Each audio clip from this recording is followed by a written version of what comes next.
はい、皆さんお疲れ様です。ゾーリと申します。トリックロジック続きやっていきたいと思います。明かりの消えた部屋でですね。今回は文章を読むで終わるだろうと思います。回答編はね、いつも通り回答編は回答編で分けてやるって感じですね。では、開始で。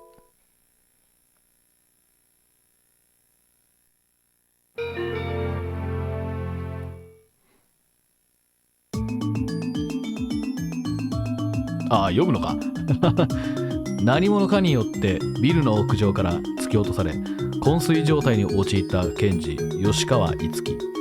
その魂は肉体を離れて冥界へ落ちてしまう。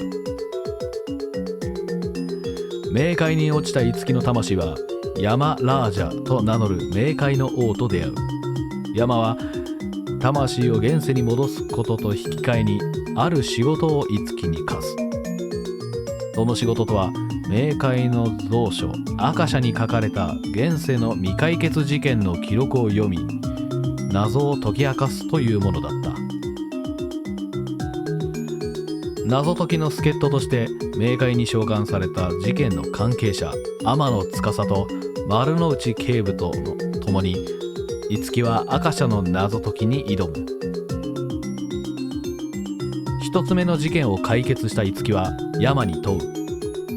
どんな事件の犯人もアカシャでははっきりわかるのかと。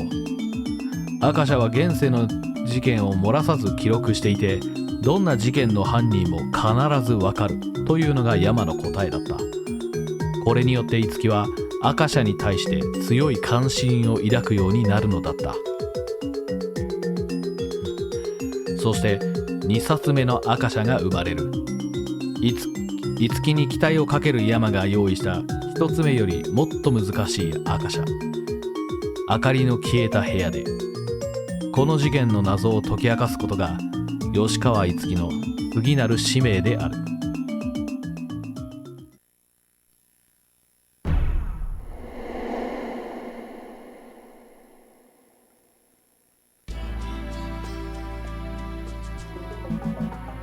いやー参ったね。参ったぞこれは。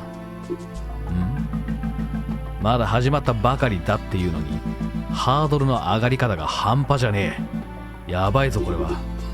次のアカシャの話か。そうなんだ。ようやく物件を見つけたんだがこれはまたいきなり本格的でな。誰もいなかったはずの部屋に忽然と現れた死体。正直俺にはさっぱりわからなかった。いやねえだろこれ、バランス的に考えて。じゃあ別のにするか。いややっぱこれでいこう。別のを探すのも面倒だしそれにこんな偶然は珍しいからな。偶然？それでは事件の担当刑事と容疑者に来ていただきましょう。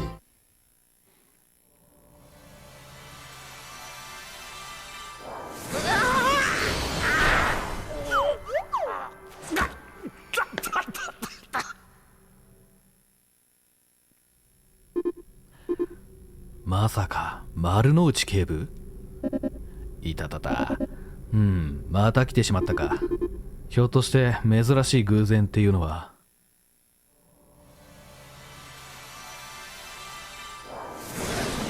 このぐらい食べられますって大丈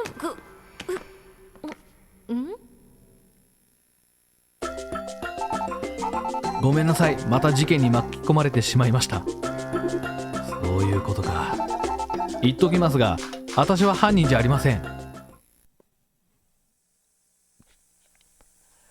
第一章、予期せぬ来客。12月10日、天野司は朝から大慌てだった。前々から予定していた友人3人での韓国旅行の日だ。9時には小島達夫が車で迎えに来ることになっている。事前に準備を済ませておけばよかったのだがついつい先延ばししてしまい、昨夜も昨夜で10時にはバタンキュー。なのにこのところの疲れが溜まっていたのか目が覚めたのが8時。洗顔、メイク、服選び、そしてパンを口に加えながら荷造りをなんとか1時間でやっつけられたのは自分で自分を褒めてやりたかった。息を切らせて車に乗り込むと、へえ、お前もスカートを履くことってあるんだな。からかい半分ならまだしも、素でびっくりした顔だったので、あんた、私を何だと思ってるの？司は平坦な胸をぐいっと突き出した。ともあれ、次は高橋涼子だ。20分ほどして彼女のアパートに到着。達夫を車に待たせておいて、チャイムを押すと、司、入って、とインターホンからの声。玄関口で靴を脱ぎかけたか、そこで待ってて、1分で済むから。ダイニングキッチンと続きになった奥の部屋で、パンを加えた涼子が、キャリーバッグを相手に格闘中だ。どうやらついつい先延ばしにしちゃう性格は私と同じらしい。司は思わずくすぐったい苦笑い、苦笑を浮かべた。ごめんお待たせ、行こう。司は追い立てられるように外に出たが、後から出てきた涼子がドアを閉めただけで車に向かおうとするのに気づいて、涼子ったら鍵、あ、そっか、いけない。もう慌てんぼうなんだから。しっかり鍵をかけるのを見届けてから車に戻り、あとはまっしぐらに空港にゴー。幸い渋滞にも捕まらず、搭乗した飛行機は無事に韓国に飛び立った。小島達夫と高橋涼子は司の大学のサークル仲間で、肉食クラブというのがその名称だ。今回の目的ももちろんメインは焼肉。ほんのちょっと観光。日程は3泊4日だった。涼子は大胆というか、少々大雑把というか、後先考えずに走り出すところがあるが、達夫は逆に極度の慎重派で、きちんと見通しを立ててからでないと先に進めないタイプなので、こういう旅行の幹事にはうってつけだ。実際、司と涼子の2人だけでは、果たしてどんなことになるのか分かったものではない。そんな3人組ゆえ、なかなかの珍道中だったのだが、本筋には関係ないので、詳細は割愛するとして、度重なる脱線、寄り道ぶりに、お前らは生涯絶対一緒に暮らせないな、というぼやきが何度も達夫の口から漏れたことは報告しておこう。こっちだってあんたと暮らすつもりなんてないからね。言い返す涼子に、そりゃそうだとうなずきながらも、お前の彼氏ってよっぽど辛抱がいいんだな。そんな皮肉を付け加えたのは、涼子は佐久間克美という彼氏と半同棲の状況だからだ。司も2度3度会ったことあって、コンビニでバイトをしながら売れない役者をしているという華奢で小柄だが運動神経の良さそうなはつらつとした青年だった。そういえば今度の旅行彼氏は何も言わなかったのと司。別に、まあせいぜいたらふく食べてこいって。優しい。いいな、私もそんな彼氏が欲しい。前の彼氏はいろいろ苦労させられたってことだったけど今は幸せいっぱいね。すると涼子はちょっと眉を曇らせて、実は最近その元彼がよりを戻そうってしつこく言ってくるのでちょっと困っちゃってるのよね。え、そうなの？しつこいから着信拒否したら、この間なんか帰りに待ち伏せされちゃって。元彼にも彼女がいるんじゃなかった？っていうか、そもそもその子に心移りして別れたんでしょ？やっぱりお前がいいって。よりを戻してくれれば彼女とは別れるなんて言ってくんのよ。ふざけんな、迷惑だからもう付きまとわないでってきっぱり言ってやったけど、あれで収まるかどうか。ああ、もう男ってほんとみんな自分勝手。達夫はすかさず一般化するなよと口を尖らせた。で、そのことを彼氏には？かっちゃんには何も言ってないんだけど言った方がいいのかな。司はと考えて、それで収まるんなら言う必要ないけど、ちょっと様子見てまだ続くようなら相談した方がいいんじゃない？そうね、ありがとう、そうする。涼子はうなずいたところでその話は終わった。そして13日、なんとか無事に食いしん坊旅行は終わり、3人は日本に帰国した。2人ともうちに寄ってって美味しい中国茶があるの。あ、温まるし、脂肪の分解効果がウーロン茶の7倍だって。涼子の勧めに、そいつはありがたいな。早いとこ分解していかないと。分解しとかないと。達夫は運転しながら腹をさすった。涼子のアパートのすぐ手前で角から飛び出してきた車にぶつかりそうになってヒヤリとした。赤いその車は大きくカーブを切り、スピードを緩めもしないで走り去っていった。なんだよ、危ねえな。ともあれ、到着したのがちょうど午後4時。3階建て9世帯のごくありふれたアパートだ。来客用の駐車スペースに車を止め、サブサブ。肩をすぼめながら1階の3号室へ急ぐ。あ、宅急便。涼子はドアに挟まった不在通知を抜き取り、鍵をドアノブの中心に差し込んだが、あれ？何度かカチャカチャ言わせながら首をかしげた。どうしたの？司が聞くと、涼子はドアを開けながら、鍵がかかってなかった。じゃあ、克美さん来てるんじゃないの？この時間に？そんなはずないけど。怪げそうに不在通知を見直しつつ、玄関口に入っていった涼子は、かっちゃん？奥に向かって声をかけた。司たちも彼女にくっついて入る。パチンと照明をつけ、板張りのダイニングキッチンに足を入れようとした涼子がピタリとその動きを止め、かっちゃん？息を詰まらせるようなこわばった声を上げたので、二人はぎょっと目を奥に向けた。ダイニングキッチンと奥の洋室が一段低くなった鴨居を介してつながっている。そしてその境目のすぐ先に華奢で小柄な男が横たわっていた。チェック柄のシャツに黒っぽいズボン、仰向けでちょっとこちらに上体をねじったようなぐんにゃりした倒れ方だ。顔も背格好も佐久間克美に間違いない。しかし見開いた目はどんよりと濁り、肌は粘土のように気味悪い色に変色して、明らかに正気のかけらもなかった。嘘。身をすくめた司の横をすり抜け、辰巳がいち早く駆け寄った。そして手首にそっと触れ、冷たいよ、死んでる、間違いない。震える声でつぶやいた。かっちゃん。金縛りが解けたように駆け寄った涼子が大声で叫んで泣き崩れた。交代するようにその場を離れた達夫が携帯で警察に通報した。恐る恐る近づいた司は不思議な気持ちでその光景を見下ろした。何があったの？一体どうしてこんなことに？そんな思いが頭の中でぐるぐると空回りしているところに、頭の後ろに血がついてる。病死でも自殺でもない。きっと誰かに殺されたんだ。潜めた声で達夫に耳打ちされて、司はぞっと背筋が凍りつくのを感じた。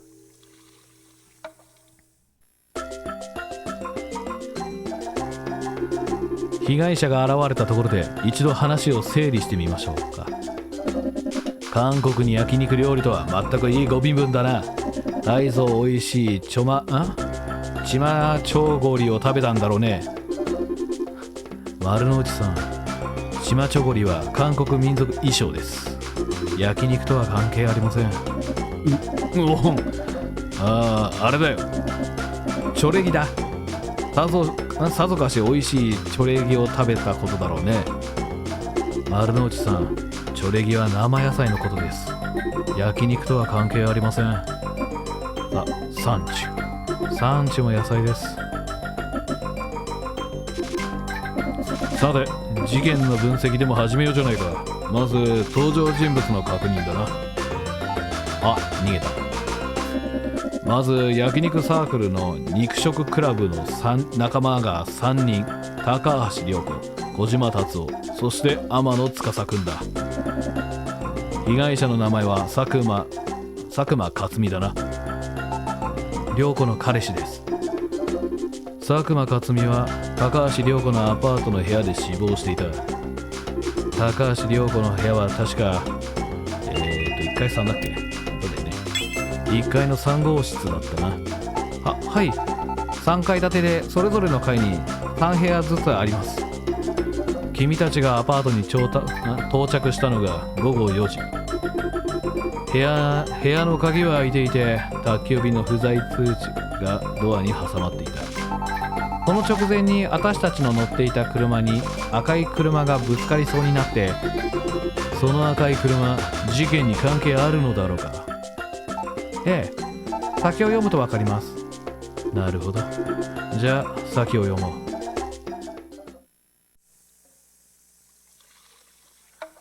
第2章、容疑者たち。捜査陣が到着し、その中にいたひときわ人相の悪い刑事が、なんだまた君か、と胴馬声を張り上げた。あ、丸の内警部さん。なんで君がここにいるんだね。いやー、それが。司と達夫が事情を説明して、というわけなんです。もちろん私は犯人じゃありませんからね。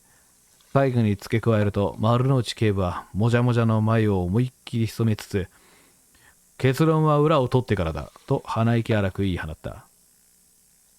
そして、しかしそれにしても、警部は現場の様子をぐるりと見回しながらつぶやいた。ここで改めて現場の状況を説明していこう。玄関口を入ると、叩きの先にはすぐに6畳のダイニングキッチンで、そこにはテーブルと椅子が4つある。また、洋室とトイレも玄関の近くに並んでいる。ダイニングキッチンと奥の6畳洋室は一段低くなった鴨居を介してつながっている。洋室の床はコルク張りで、キッチン側から見ると正面には床までの窓、右側には寝室へのドアがあり、中央に低いスチール製のテーブルが置かれている。そしてその部屋には本棚が3つあり、左の壁にはスライド式のものとガラス戸付きのものが並び、文庫本用の奥行きの浅い本棚も右側のドアに横にあった。他にも手前の鴨居の上の両側に作り付けの丈夫な棚まである。けれども、それらに収納されているのは本は2割程度で、あとは大量のぬいぐるみなのだ。その大半はキャラもののレッサーパンダだった。3つの本棚に大小と織り交ぜて200匹いるだろう。そんな中、遺体が転がっているというのも不思議な感覚に輪をかけていた。出血がごく微量なので分かりにくかったが、後頭部に鈍器によるものと思われる陥没があり、後の詳しい検視で脳挫傷が直接の死因であることが確認された。最大の問題は死亡時刻だが、その点は丸の内警部が尋ねると、白衣姿の老捜査官が死後2日から4日というところじゃな、と答えた。随分幅があるんですね。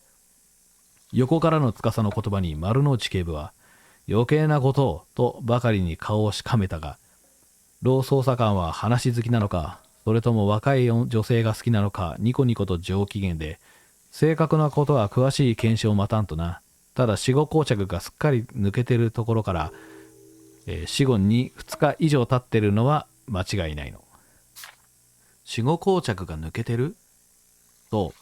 死体は初めはぐんにゃりしとるんじゃが、死後2、3時間で硬くなり始め、6から8時間で全身に行き渡り、12から15時間で一番硬くなる。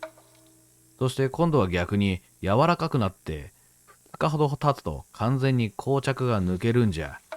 仏さんは今、そういう状態じゃよ。犯行時刻は11時の午後4時より前ということですね。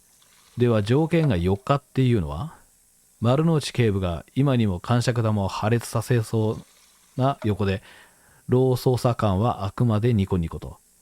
見てみ、仏さんの首に緑褐色の網目が浮かび上がっておるじゃろ。静脈に沿って腐敗が全身に広がりつつあるんじゃ。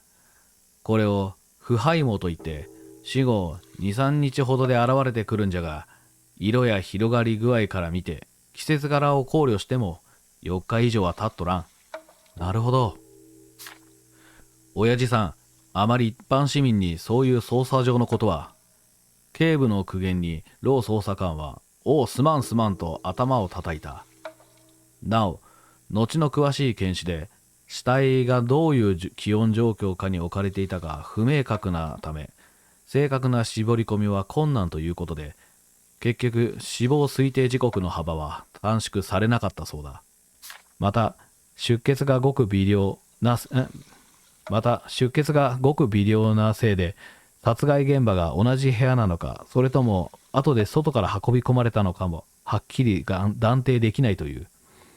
ちなみに克巳の靴はもともと何足かあったので、この部屋に戻った時にどの靴を履いていたのか、死後に運び込まれたならその時の靴があるかないか良子にもよくわからないらしい。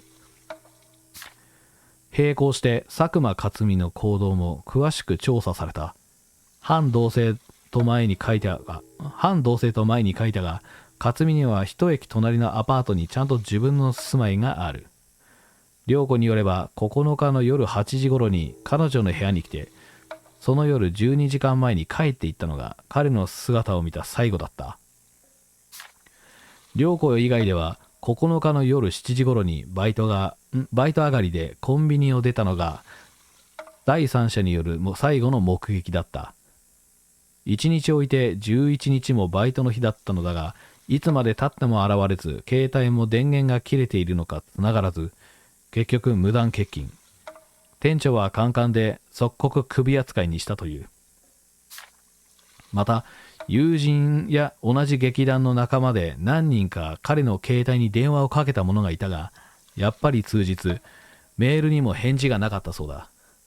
そして彼の携帯は現場からも彼の部屋からも見つからなかった。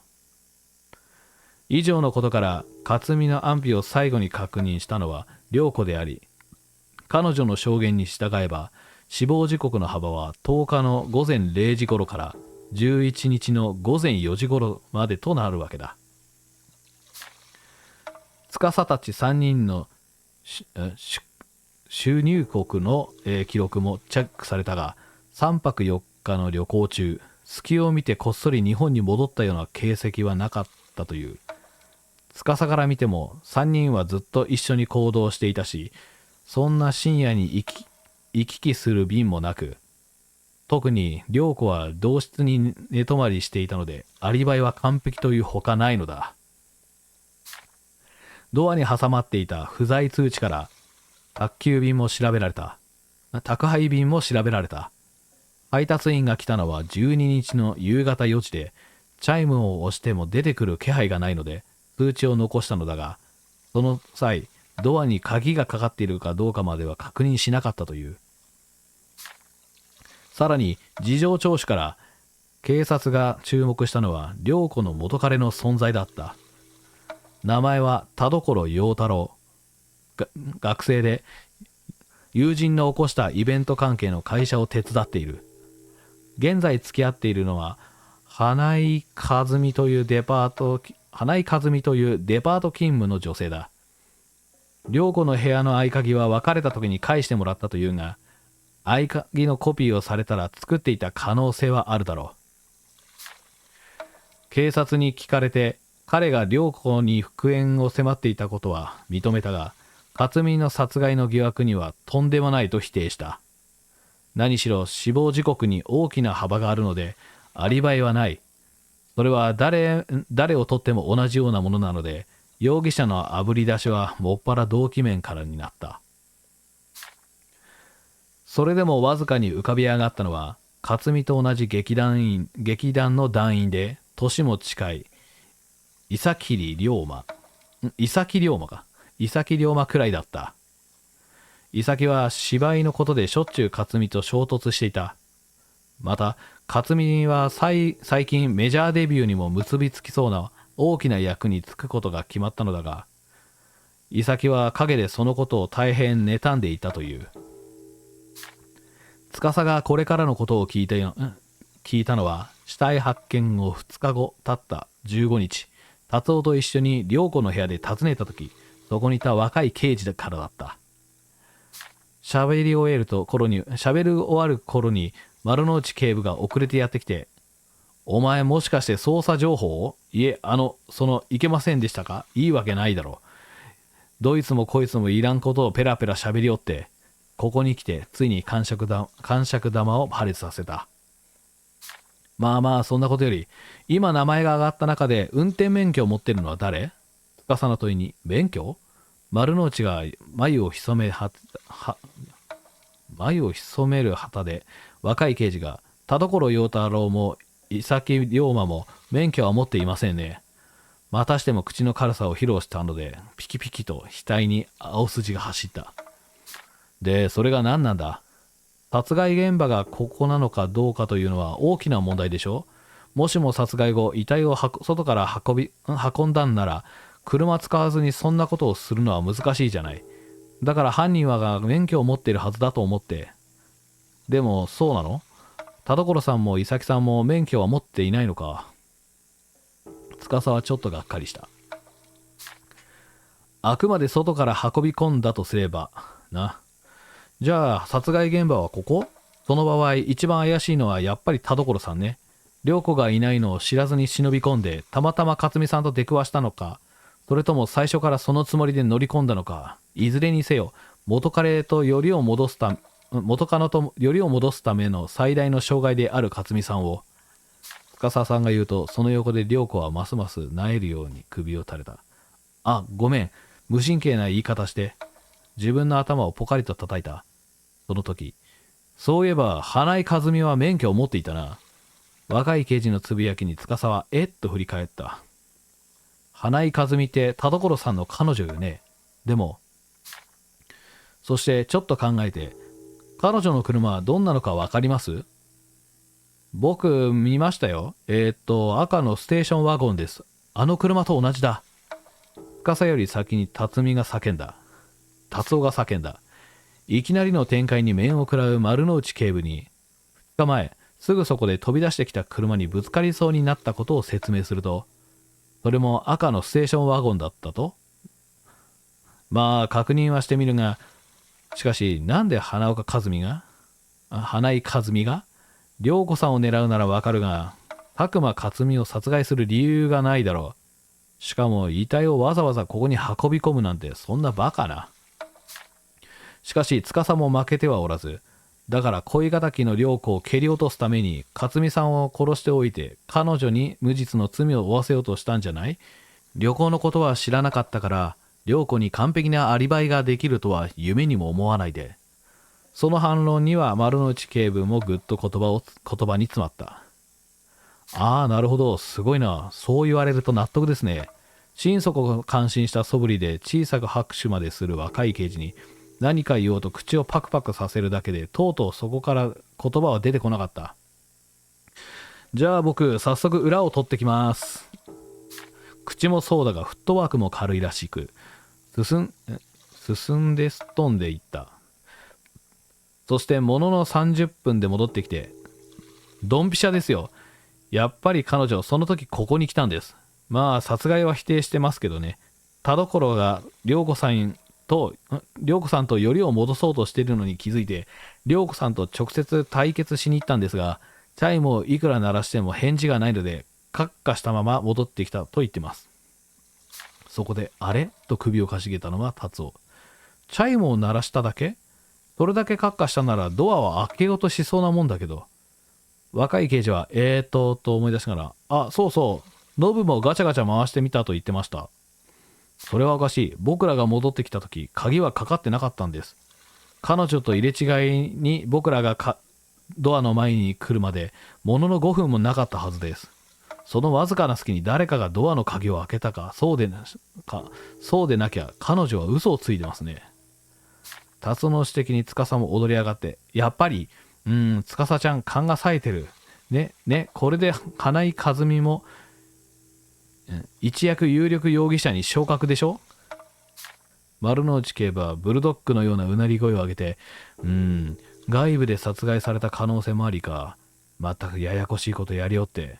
おいカルベ、捜査の範囲を拡大だ。花井和美の行動も徹底調査。名前を聞いて司は思わず吹き出しそうになったが、当の部警部はそんなこと気づく気配もなく、あいあいさー、敬礼して再びすっ飛んで出ようとした。ちょうどその時、別のひょろりとした刑事が入れ違いに入ってきた。重要な証言が出ました。11日の未明、午前2時頃、この部屋から何か重いものが壁にぶつかるような大きな物音がしたそうです。なんだと？ 11 日未明に？なんで今頃そんな証言が？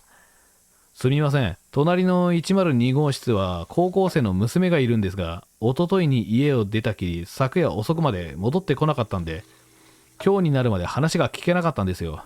どうやら街でふらふら遊び歩いていたようで。死亡推定時刻の範囲内だな。殺害があったのはその時か。いきり立つ丸の内警部の横で司が、じゃあ和美さんは無関係？案の定だ。全く素人が余計な口ばかり出しおって。そんな、刑事さんも一旦その気になってたくせに、うるさい、つべこべ言うと逮捕するぞ。そんな無茶な。うなだれる司に、どんまいどんまい、人生そういうこともありますよ。まだ若いんだから、いくらでもやり直しは効くんじゃないです。やり直しは効くじゃないですか。そんなお気楽なことをシャーシャーと言ってのけるカルベ刑事には腹が立つ以前に呆れてしまった。第3章、矛盾する証言。少々寄り道した結果、最有力容疑者の席には田所陽太郎が戻った。10日の夜から11日朝までのアリバイに関しては、最初田所は午後7時に帰宅した後、ずっと自分の家にいたと証言していた。けれども、そのあたりに的を絞って問い詰めた結果、夜遅くまで現場の近くをうろうろしていたと証言を翻した。涼子が旅行に出ているとは知らなかったので、また帰宅する頃に捕まえて話をするつもりだったという。司がそのことを聞いたのは、やはり軽部警部からだった。途中でやってきた丸の内警部は、その状況を目にするや、両手で自分の顔を挟み込むようにうなった。それで、彼女には会えなかったが、佐久間和美さんと鉢合わせになって、そこで彼を殺したんですかと迫ったんですが、それは頑として否定しています。田所が言うには、午前6時過ぎから8時頃までは、ここからちょっと離れた帰り道で待ち伏せしてて、その後深夜の3時頃までアパートのそばからこの部屋を見張っていたっていうんです。その間、佐久間克美はここに来なかったし、もちろん自分はこの部屋に忍び込んだりもしていないと。そこで司さんは、司は、と首をひねって、涼子が留守で克美さんも来なかったってことは、田所さん見張ってた間、この部屋はずっと明かりが消えたままだったって？ええ。田所はそう言ってました。少なくとも夜中の3時までは部屋の明かりは消えたままだったと。音はどうなんですか？例の2時頃の音。打診してみましたが、その時刻に限らず何も聞いていないということでした。まあ、奴が潜んでいたという場所からは音が聞こえなかったとしても、不思議はないですし、そもそも聞こえたなら誰かいるってことになったでしょうから。司は頭を整理しながら、でもそうなると変じゃないですか。克美さんの殺害は最低6時間も誰も出入りしていない、明かりが消えたままの真っ暗な部屋の中で行われたってことになっちゃいますよ。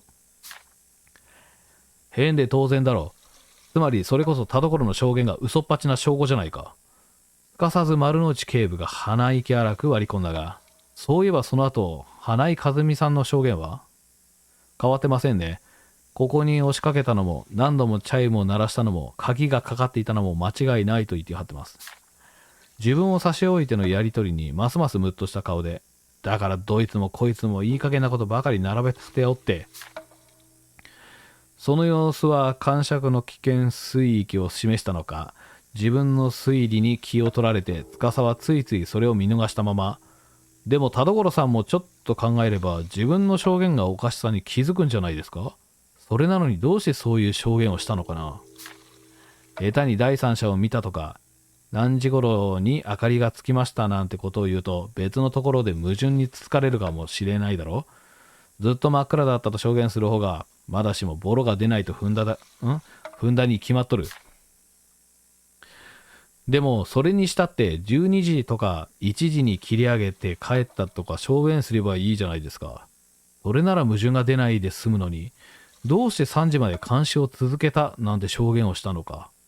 なるほど、とカルベ刑事が感心する一方、丸の内警部はガシガシと頭をかき回し、君ね、一体どうしたいんだ？田所は怪しいと思っているのか、いないのか？私の興味は常に真実しかありません。司は精一杯決めてみせたつもりだったが、それがますます相手の勘に触ったらしく、ピキピキと青筋が走ったかと思うと、風に落ちん。どうもやし、あれこれ情報を探り出しては捜査を引っかき回すようなことばかり言いよって。そうか、君か。君が全て仕組んだのか。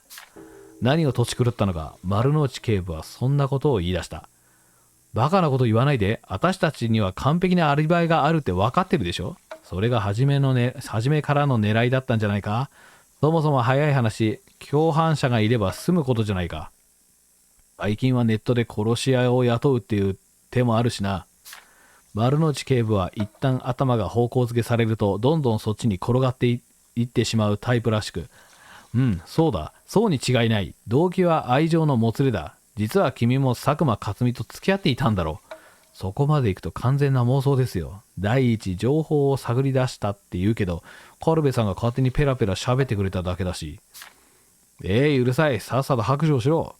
もう目の色まで違っている。こんな無茶な論理を相手にどんな反論が通用するんだろう。魔女裁判の裁判官に向かって弁明するより難しいに違いない。当然思いがけなく訪れた人生最大のピンチに司はもう半泣きだった。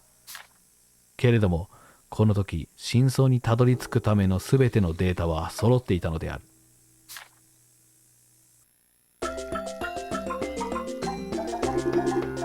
ここで赤社は終わり、事件についていろいろと分かりましたね。ああ、重要そうなところを確認しておきましょう。まず検視で分かった死体の状態。死後2日から4日。検視では死後2日から4日と推定された。死亡推定時刻は12月9日の午後4時から12月11日の午後4時の間ということだ。さらに死亡推定時刻を絞り込める証言があったのは覚えてるかな。隣人の光合成の証言ですね。何か重いものが壁にぶつかるような大きな物音が聞こえたという。確か聞こえた日時は、11日の午前2時。12月11日の午前2時でしたね。被害者の死亡推定時刻にも合致している。おそらく犯行に及んだのはこの時間だったんだろうな。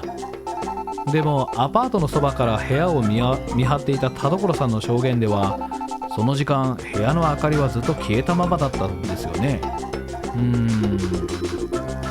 犯人は何らかの方法で真っ暗な部屋で犯行を及んだのか、または田所陽太郎が犯人で部屋の明かりは消えていたと嘘をついているのか、あるいは部屋の外で被害者が殺されアパートの部屋に運び込まれたのか、それとも。では推理を始めようとしよう。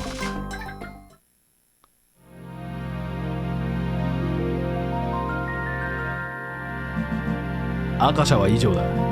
謎解きの前提として、1、本に書かれていることは全て事実。ただし犯人は嘘をついている可能性がある。1、動機の強い弱いは重要ではない。1、トリックや犯人は超能力や宇宙人など超常的な事象によるものではない。我々ウェメ会の住人も現世の事件に一切関与していない。以上を踏まえた上で推理してくれ。さて今回の調書はこんな内容だ。1、隣人が11日の午前2時頃に聞いた大きな物音について説明するひらめきを2つ答えよ。2、犯人の行動について説明するひらめきを1つ答えよ。犯人は誰か。アカシャをよく読んで答えを見つけ出してほしい。浮かび上がるキーワードは数知れず、そのどれもが重要に見え無用にも見える。一見意味のなさそうなキーワードでも、その先に重要な謎とひらめきが隠れていることもある。ただしどれもが事実とは真実とは限らない。お前を惑わす謎や嘘のひらめきも少なくはないだろう。熟読し受講し一歩ずつ進むのだ。さてアカシャのどのあたりから読み返そうか。お前が気になるキーワードを一つ選んでくれ。何深刻に考える必要はない。取っかかりとしてとりあえずキーワードを選んでその辺から読み直そうってだけだ。ほう、ここには気になるワードがないか。では最初のページから読み直していくことにしよう。はい、以上が、事件の全貌ですね。全貌違うね、概要だね。